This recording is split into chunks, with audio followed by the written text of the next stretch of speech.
안녕하세요. 무엇이든 세 가지로 가르쳐드리는 명지대 교수 김익환입니다. 여러분들 지금 여기 지금 이 순간을 춤추듯이 살아라. 이거 여러 군데서 들으셨죠. 제일 대표적인 거 미움받을 용기. 후반부에 이 얘기 나오지 않습니까? 이거를 잘못 이해하시면 엄청난 오해를 하시게 돼요.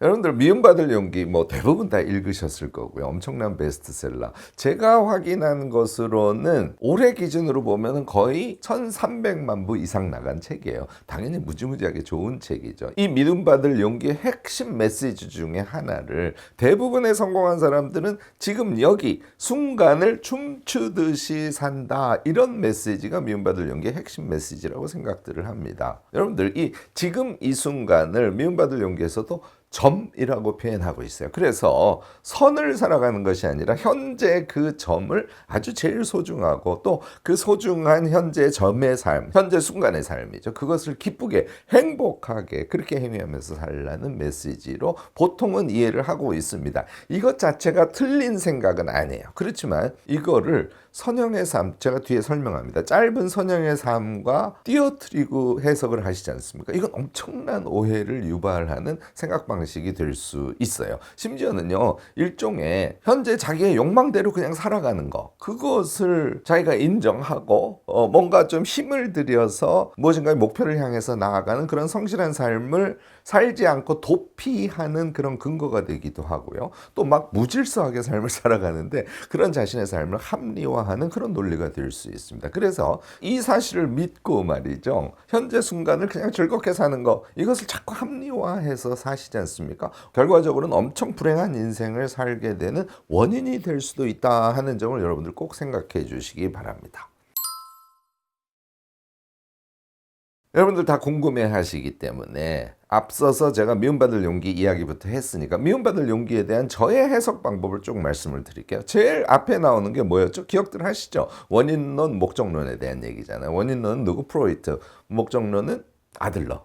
이렇게 해서 두 심리 철학자의 생각 방식을 대비를 하고 있어요. 요컨대 원인을 대고 현재를 부정적으로 생각하는 경향, 이거는 프로이트적인 생각 방식이라는 것이죠. 자꾸 현재 내가 뭘 잘못해, 현재 내가 무엇인가 이상한 방향으로 행동을 하려고 해. 그것의 원인을 자신의 어린 시절이라든지 과거의 경험이라든지 이런 것들로 끌고 오는 그런 생각 방식, 이거 안 된다는 얘기를 제일 앞부분에 하고 있고요. 그것에 반해서 아들러의 경우에는 긍정적인 목적 설정을 하면 사실은 무엇이든 다 할 수 있는데 목적 설정을 부정적으로 하기 때문에 결국은 원인론에서 이야기하는 것과 같은 그런 부정적인 행위들을 하게 됩니다. 이런 얘기를 하는 거예요. 이것의 핵심은 뭐냐면요. 결국은 우리가 목적론을 긍정적으로 설정하고 현재 자기에 대한 조절 능력을 갖고 있으면 우리는 삶을 멋지게 살 수 있다. 이런 얘기를 하기 위한 전제적인 논의예요. 그래서 앞서 우리가 논점으로 했던 점형의 그 순간을 즐기고 삶을 살아가는 것도 목적 설계가 잘 돼 있으면 그것은 긍정적일 수 있다. 이렇게 이야기할 수 있습니다. 이 점형 인생에 대한 제일 마지막의 이야기는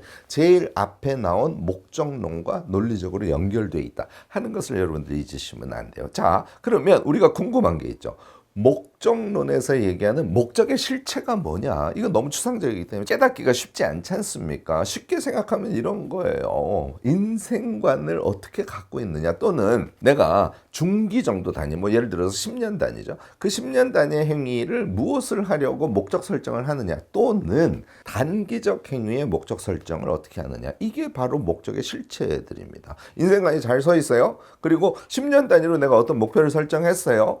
내가 한 달 단위의 어떤 단기 목표를 설정했어요. 이게 목적론의 실체입니다. 이걸 제대로 정리하고 삶을 살아가는 게 엄청 중요하다는 얘기인데, 얘를 잘 정리하려면 여러분들이 한 가지 전제 조건이 있어요. 현실에 휘둘리면 안 돼요. 다른 사람들의 이야기, 또 세상이 다 그게 좋다고 이야기하는 것, 또는 엄마의 말, 이런 거 다 포함되죠. 그래서 그런 것에 휘둘리지 않은 상태에서 목적 설계가 제대로 돼 있으면 우리는 인생을 멋지게 살 수 있다는 게 이 책이 굉장히 중요한 논점입니다. 우리를 헷갈리게 하는 것으로 세 가지를 강조하고 있는데요. 첫 번째가 열등감에 대한 이야기예요. 두 번째가 인정 욕구, 자꾸 인정받으려고 한다는 것이죠. 그 다음이 과제 개입이에요. 다른 사람의 과제에 자꾸 개입하니까 여러 사람들이 휘둘리는 삶을 살 수밖에 없다는 것이죠. 지금 말씀드린 이 세 가지를 우리가 피해야 하는 것은 목적을 중심으로 하는 삶을 제대로 살기 위해서는 휘둘려서 살면 되지 않기 때문에 휘둘리지 않기 위해서 우리가 경계해야 될 세 가지를 지적한 것이다. 이렇게 보시면 됩니다. 자, 그러면 목적 정리를 해야죠. 목적 정리의 핵심은 이게 이제 이 책의 후반부에 나오는 미움받을 용기의 내용의 꽃이라고 생각하는 부분인데, 이거를 뒤에까지 안 읽으시고 미움받을 용기를 읽었음에도 불구하고 제가 공동체 감각 이렇게 표현하면 그게 뭔 얘기지? 이러신 분들이 대부분이세요. 이 책의 핵심 개념은 공동체 감각입니다. 요컨대 우리가 삶을 살아가면서 감각적으로 잘 느끼지 않습니까? 사람들이 다 나름대로 이렇게 자기장처럼 어떤 기운 같은 걸 발휘하고 있습니다. 우리는 그 기운의 총합에 의해서 자신의 삶을 살아가는 것이요. 심지어는 꽃도 우리에게 기운을 주고요. 우리 주변에 있는 친구들도 기운을 주고요. 제가 이거 어디서 자주 얘기하냐면, 매일 아침에 제가 여러분들과 같이 하는 거인의 아침 루틴 시간 있지 않습니까? 5시부터 6시 반까지 줌 켜놓고 우리 같이 공부하는 시간이잖아요. 줌을 켜놓고 영상을 켜놓으면 여러분들의 얼굴이 모자이크 형식으로 여러 명이 나오지 않습니까? 그 모자이크 형식으로 나오는 화면에서의 여러분들의 얼굴 하나하나만으로도 우리는 굉장히 큰 기운을 받고 힘을 받습니다. 그래서 줌을 켜놓고 같이 공부하면 공부가 더 잘 되는 거예요. 이게 결국은 우리가 평상시에는 자기만 생각하고 삶을 살아가기 때문에 이렇게 공동체가 함께 살아가고 있다는 것을 망각하고 삶을 살아가고 있거든요. 그래서 이 미움받을 용기에서 키시미 이치로가 가장 중시하는 것은 그 공동체적인 삶을 살아가고 있다는 것을 감각하기 시작하면 세상이 달리 보이고 자기 인생이 달리 보입니다. 이런 얘기를 하는 거예요. 이게 4일째, 5일째 얘기의 핵심이라는 것이죠. 이렇게 공동체 감각을 갖게 되면, 제가 이제 윤술 얘기를 많이 하는데, 우리가 강물을 쳐다보는데 강물에 역광이 이렇게 비쳐요. 그러면 반짝반짝 이렇게 물결들이 빛나지 않습니까? 이것을 우리가 윤술이라고 그러죠. 우리가 그 하나하나의 빛나는 물결 같은 존재라는 거예요. 모두가 같이 있어요. 그런데 그 빛나는 물결들이 모였을 때 아름다움이 이루어지고, 그 아름다움을 이룬 상태에서 강물은 흘러가는 것이죠. 세상이 흘러가는 것이라고 보면 돼요. 그러니까 공동체 감각으로 삶을 살아가게 되면 윤술 하나의 개성을 존중하게 되고, 내가 하나의 윤술로서 강물을 이루고 있는 것에 자기의 역할, 자기의 특성, 이것이 되게 소중하다는 걸, 모든 존재가 소중하다는 걸 알게 되는 거예요. 그게 인식이 되면 비로소 자기 수용이라는 게 가능해집니다. 나는 다른 사람보다 뭘 못해. 나는 나의 개성, 나의 특성이 마음에 안 들어. 이렇게 비교하고 서열지우고 하는 생각을 갖게 되면 자기 자신에 대해서도 부정적인 생각을 하게 되거든요. 공동체 감각을 가지면 비로소 진정한 자기 수용이 가능해진다는 것이죠. 또 당연히 여러 윤술과 같이 삶을 살아가는 것이니까 타인에 대한 절대적 신뢰 같은 것을 자신의 인생관으로 세울 수 있는 근거가 생기죠. 마지막 세 번째, 이걸 알게 되면 인생의 목적, 인생의 가장 높은 가치가 타자 공헌임을 아들러 철학을 기반으로 해서 키시미 이치로가 강조하고 있어요. 이게 미움받을 용기의 핵심적인 내용입니다. 키시미 이치로가 이 책에서 가장 결론적으로 강조하는 것은 타자공헌의 삶, 즉 이타성의 삶이에요. 그것이 우리 인생의 목표, 목적일 수 있다는 걸 깨달음과 동시에 인생이 달리 보이기 시작하는 겁니다. 자, 여러분들 이렇게 목적을 키시미 이치로가 이야기한 수준으로 설정을 할 수 있게 돼. 거기에다가 자기의 개성적인 인생의 목적을 설정할 수 있었다고 가정을 하자고요. 그러면 저명 인생, 지금 여기 이 순간에 내가 춤을 추면서 삶을 살아가는 거, 이것이 충분히 의미 있을 수 있습니다. 그런데 자, 지금까지 제가 얘기한 거에서 무슨 느낌? 점은 그냥 점이 아니라는 거예요. 자신의 인생의 목적, 인생의 가치들, 그런 것들과 연결된 그런 존재로서의 점이라는 것을 여러분들이 인식할 수 있습니다. 키시미 이치로가 말하는 점은 삶의 방향성이라는 지향 아래서만 의미 있는 것이에요. 이 책의 후반에 저명 인생을 사세요. 지금 이 순간을 춤추듯이 행복하게 즐겁게 사세요. 이게 삶의 방향성, 지향이란 것과 관계없이 인식이 되게 되면 아까도 말씀드렸듯이 무질서한 삶, 그래서 아주 불안한 삶, 그것에 지나지 않는다는 거 여러분들이 깨달으실 수 있을 겁니다. 흔히 말하는 지금 이 순간에 충실히 살자, 춤추듯 기쁨을 느끼면서 현재를 살아라 라는 말은 너무 즉자적으로 여러분들 이해를 하시면 잘못된 인식이다 하는 것을 오늘 영상을 통해서 여러분들께 좀 강조하고 싶습니다. 네. 점을 이해하는 방법이 여러 가지가 있는데 일단 점이라는 건 이제 도형학에서 있는 거니까 도형학적으로 우리가 한번 생각을 해보자고요. 선으로 연결되지 않는 점들이 쭉 있어요. 뭐죠? 무질서죠. 그게 예술 작품이 될 수도 있습니다. 그렇지만 점들이 선과 연결되어지는 어떤 점과 점 사이의 스토리 라인을 갖고 있지 않으면 당연히 우리 눈에는 무질서하게 보이죠. 인생으로 말하자면 무질서한 단순 욕망의 삶이다. 이렇게 얘기할 수 있습니다. 자, 선에 대한 인식을 해볼까요? 선이 여러분들이 어떤 종류가 있을까요? 저는 아주 단순하게 얘기해요. 긴 선이 있고요.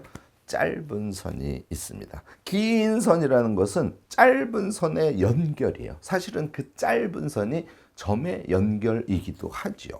도형학적으로는 점과 선이라는 게 이렇게 인식될 수 있는 거예요. 또 선들이 이렇게 이어져서 어떤 모양을 형성할 수 있죠. 원의 모양을 형성할 수도 있고 네모, 세모 여러 가지 도형을 만들 수 있는 것이 또 선의 이음이라는 것이죠. 사실 그렇게 선이 이어져서 지어진 모양새, 그게 나다움의 인생의 실체입니다. 도형학적으로는 여러분들 그렇게 이해하실 수 있어요. 결국은 점이라는 것은 인생관, 제일 큰 방향성으로는 인생관 또는 꿈 이런 것의 지향성, 이것이 전제되어 있고요. 또 그것에 도달하려는 긴 선들이 있어요. 그리고 그 긴 선들을 구성하는 짧은 선들, 그 선들이 존재하고 그 안에 점이 존재한다는 겁니다. 이거 논리적으로 너무 쉽게 이해가 되지 않습니까? 그런데 여러분들이 여기에서 이제 주의할 점이 하나 있어요. 긴 선은 어렵다는 거예요. 우리가 인생을 살아가면서 인생의 꿈을 설정하고 하는 것도 쉽진 않아요. 하지만 그것을 설정하고 상상하고 삶을 살아가는 건 우리에게 기쁨을 주기도 하고 아주 유용한 존재예요. 그런데 그 꿈을 실천하기 위해서 우리가 길게 한 10년 동안 노력해서 도달해야 되는 어떤 지점들, 이게 이제 긴 선에 해당하는데 이것은 우리를 좀 집착하게 만들고요. 또 거기에 잘 도달하지 못할 때는 스스로에 대해서 실망하게 만들고요. 또 자신 없음에 빠져버리는 그런 원인이 되기도 합니다. 그래서 저는 이 도형학적으로 이해를 한 상태에서 선과 점에 대해서 어떻게 결론을 짓냐면 핵심은 꿈과 인생관이라는 거. 이거는 상상의 세계입니다. 이것을 우리가 갖지 않으면 특히 현대사회에서 그저 휘둘리는 삶을 살 수밖에 없어요. 제가 이 부분을 아주 강조하죠. 이것도 어려운 논제입니다. 꿈과 인생관은 어떻게 하면 형성할 수 있을지 제가 다른 영상을 통해서 자세하게 얘기를 하고 있죠. 이게 추상적이라고 생각하시면 추상적인데요. 구체적인 방법만 아시면 아주 구체적인 행위입니다. 그 다음에 제가 강조하는 것이 짧은 선이에요. 짧은 선은 일주일 단위의 계획일 수도 있고요. 3달 동안 내가 무엇인가를 수련하고 싶은 그런 것들이 짧은 선에 해당합니다. 그리고 그 선에 연결된 점, 이것이 점으로서의 지금 이 순간의 삶입니다. 이게 이런 연결관계 속에 있을 때 그 점에 집중하면서 우리는 기쁨과 행복을 느낄 수 있는 거예요. 여러분들 도형학적으로 이렇게 이해를 하시면 키시미 이치로가 얘기하는 점의 삶, 그것이 정확하게 무엇을 의미하는지 여러분들 이해하실 수 있지 않을까 싶습니다. 네, 딱 3가지로 나눠서 여러분들께 말씀을 드려볼게요. 자, 우선 그냥 순간을 소중히 여기고 춤추듯 기쁘고 활기차게 이렇게 사는 거. 얘는 지향, 또 짧은 선, 이것이 없으면 그저 마음속에 있는 그 즉시의 순수 욕망들, 이것을 충족하는 삶에 지나지 않거나 또는 뭔가 불안한 삶, 또 극단적으로는 무질서해서 어떤 성취도 이뤄내지 못하는 그런 삶이 될 수 있다는 얘기를 제가 앞부분에 쭉 말씀을 드렸습니다. 자, 대안 방향은 저는 이렇게 얘기해요. 우리의 삶이라는 것은 자유를 추구하는데 계획 속에만 자유가 있습니다 하는 말로 결론을 내서 여러분들께 자주 얘기합니다. 제가 거인의 노트라는 책에서도 그렇고 최근에 낸 마인드박스라는 책에서도 결국은 우리의 삶은 계획 속의 자유를 추구하는 겁니다. 이런 얘기를 자주 하죠. 우리는 계획이라는 틀 안에 그 안에서 무지하게 자유로울 수 있다. 이렇게 여러분들이 우선 생각하시기를 권해요. 무슨 얘기냐면 계획이라는 것은 꿈, 삶의 지향, 이런 것이 가장 사이즈가 큰 계획에 해당하죠. 아까 말씀드린 일주일 단위, 1달 단위, 3달 단위의 짧은 선은 그것은 우리가 보통 얘기하는 하나의 단위의 계획에 해당하지 않습니까? 그러니까 그런 인생관 또는 인생의 목표 또는 계획들, 이 안에서 우리는 자유로울 수 있다는 거예요.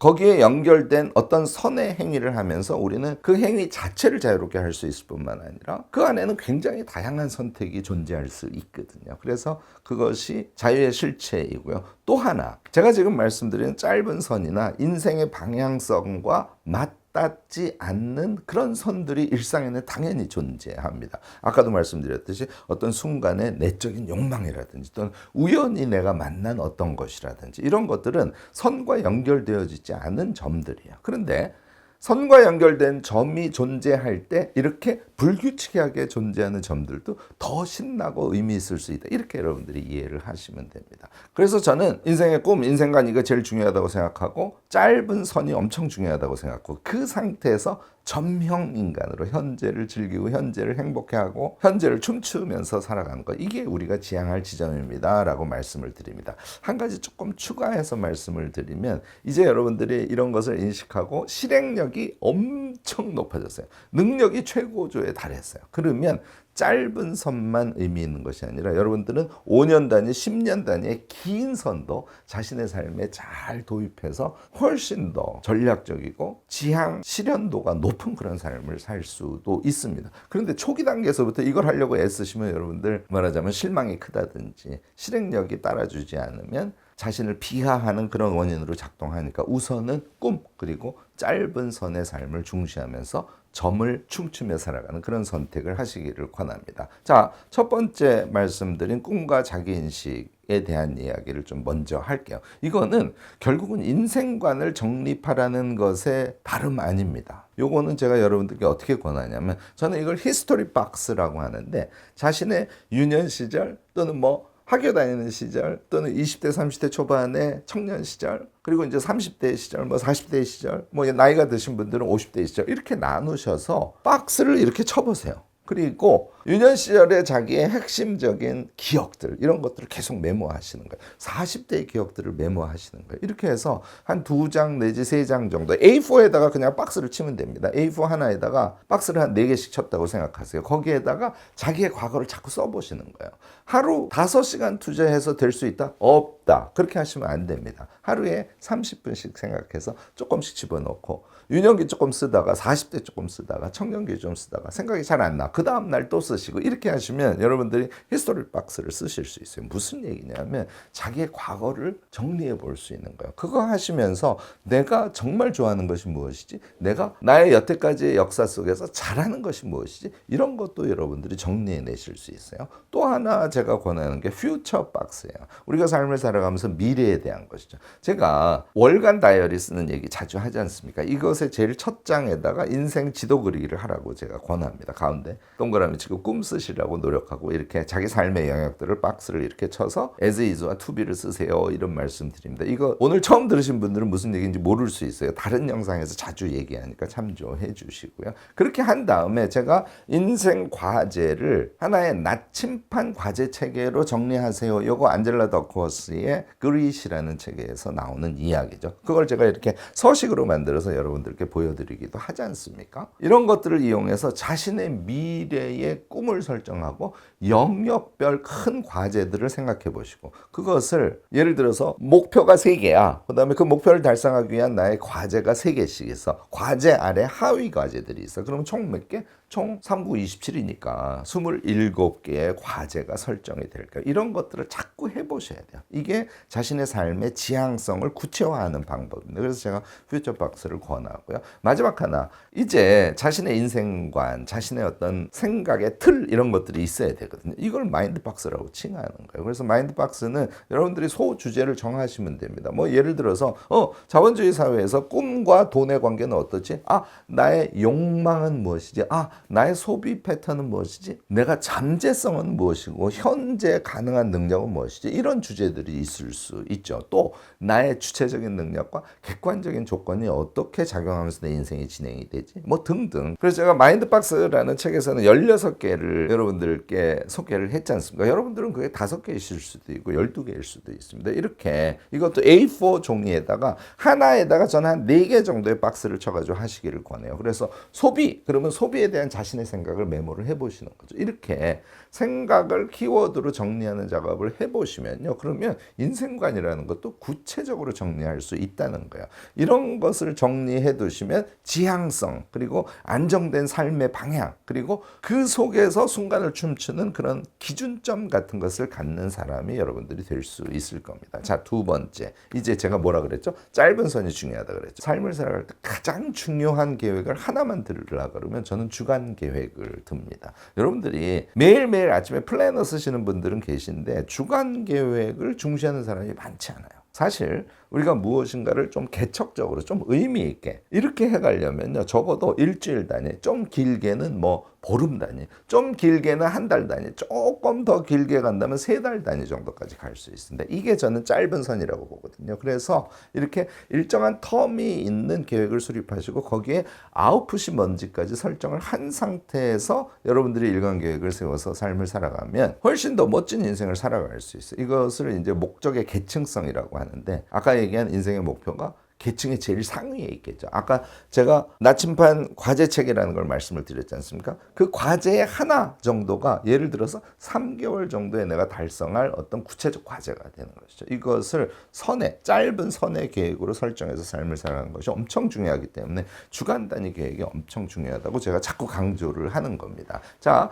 주간 계획 세울 때 제가 말이 길어지네요. 그래도 이거 여러분들이 꼭 아셔야 되기 때문에, 예를 들어서 6개의 아이템을 내가 주간 계획에 세웠어요. 그러면 그 한 개의 아이템을 수행할 때 들어가는 총 시간 같은 걸 꼭 집어넣으셔야 돼요. 그걸 집어넣으면 그것을 요일에다가 배분할 수 있게 됩니다. 아, A번은 화요일, 수요일 이틀 동안 할 거야. B번은 월, 수, 금에 할 거야. 이런 식으로 배분을 할 수 있는 거죠. 이렇게 한 것을 로드맵이라 그래요. 이 로드맵을 써놓으시면, 자, 월요일에 걸린 것만 쭉 보면, 일간 계획 세울 때 주간 로드맵에 의거해서 내가 오늘 무엇을 반드시 해야 되는 것이지 하는 게 자동으로 나오게 되는 거예요. 거기에다가 그날 특별히 하고 싶은 것, 또 꿈과 관련해서, 자기의 지향과 관련해서 이건 오늘 짧게라도 잠깐 생각하고 해봐야 되는데, 이런 것들을 매일매일 조금씩 반영하고 삶을 살아가는 거예요. 이렇게 되면 잘게 쪼갠 그런 목표 설정을 한 상태에서 하루를 살아가게 되는 거예요. 그 잘게 쪼갠 설정된 목표를 자유롭게 행함으로써 우리는 저명인간으로서 춤추듯 기쁘게 삶을 살아갈 수 있다. 이렇게 연결된다고 생각합니다. 자, 그 사이사이에 우리가 계획 속에 넣지 않은 것들이 있어요. 갑자기 그 순간 내가 뭔가를 해보고 싶은 그런 순수 욕망 같은 게 있거든요. 또 우연히 나에게 찾아온 어떤 조우들, 만남들, 기회들, 이런 것들을 자유의지를 가지고 적극적으로 행위하는 것. 그게 우리의 일상의 삶이라고 이렇게 여러분들 깨달으시면 될 것 같습니다. 세 번째, 여러분들이 꼭 하셔야 될 게 있어요. 요거는 퍽 실행과 슬렁슬렁이라는 용어를 제가 자주 씁니다. 특히 아이캔 대학 학생들은 너무너무나 익숙한 얘기일 겁니다. 자, 우리가 춤추듯이 일상을 살아가는 요령이 꼭 있어야 돼요. 이것도 세 가지로 나눠서 할 수 있는데요. 무엇인가를 할 때 그냥 퍽 시작하는 거예요. 무조건 퍽 시작하는 거예요. 과감하게 그냥 시작하는 겁니다. 이게 첫 번째 조건이고요. 그 행위를 할 때는 힘을 빼셔야 돼요. 힘을 빼야 힘을 줄 곳을 알 수 있는 것입니다. 그래서 제가 구상 기록 같은 거 쓰라고 하지 않습니까? 무엇인가를 구상할 때 뭐가 제일 중요하다고요? CSF, Critical Success Factor. 핵심 성공 요인이죠. 그러니까 오늘 내가 2시간 동안 뭐를 하려고 할 때 어디에는 힘을 주고 나머지는 힘을 뺄 거야. 이런 것이 너무 자연스럽게 몸에 탁 붙어 있으셔야 된다는, 이거 반복하면 여러분들을 쉽게 자기의 습관으로 만들 수 있습니다. 세 번째로 여러분들이 하셔야 되는 게 과정의 기쁨을 느끼는 거예요. 이거는 자기가 현재 하는 행위가 선형으로 연결이 돼 있는 데다가 그것이 자신의 인생의 목표하고 연결이 돼 있어. 가치지향이죠. 그걸 알게 되면 현재 나의 행위가 약간 육체적으로 정신적으로 힘들다고 하더라도 그것이 기쁨 요소로 확 와닿습니다. 그리고 실제로 그 짧은 행위를 한 다음에 성취를 했어요. 2시간 동안 공부를 해내는 것을, 또는 2시간 동안 무엇인가를 연습하는 것을, 또는 2시간 동안 무엇인가 일을 하는 것을 끝냈어요. 그게 성취예요. 왜냐하면 그 성취가 쌓여서 더 큰 성취를 이룰 것을 자기 머릿속에 알고 있기 때문에 그렇습니다. 그렇게 행위하면서 행복감을 느끼시고 거기에다가 칭찬하기까지 더 해보시기 바랍니다. 인생 완전히 달라질 겁니다. 자, 오늘은 우리가 자주 듣는 전형 인생, 또는 지금 여기 이 순간을 춤추듯이 삶을 살아가세요 하는 이야기가 자칫 잘못하면 잘못된 인식으로 우리를 끌고 갈 수 있다라고 말씀을 드렸고요. 이것이 인생 전체 속에 어떻게 점으로 존재하는지에 대해서 제가 좀 길게 여러분들께 설명을 드렸습니다. 이거요, 인생관, 그리고 우리의 순간의 삶, 이것을 생각 정리를 제대로 하고 여러분들이 무엇인가를 하려고 노력을 하면 시간이 좀 걸리긴 하지만 단계적으로 자신의 인생을 살아가는 방식 같은 것들이 좀 안착될 수 있어요. 오늘 영상 좀 적극적으로 여러분들 정확하게 안 들어오시면 조금 반복해서도 좀 들어봐 주시고요. 메모 같은 거 하셔서 자신의 삶에 꼭 적용하기를 오늘 정말 강조해서 좀 말씀을 드립니다. 오늘 제 영상이 도움이 되셨다면 좋아요, 구독, 알림 설정까지 꼭 부탁드리겠습니다.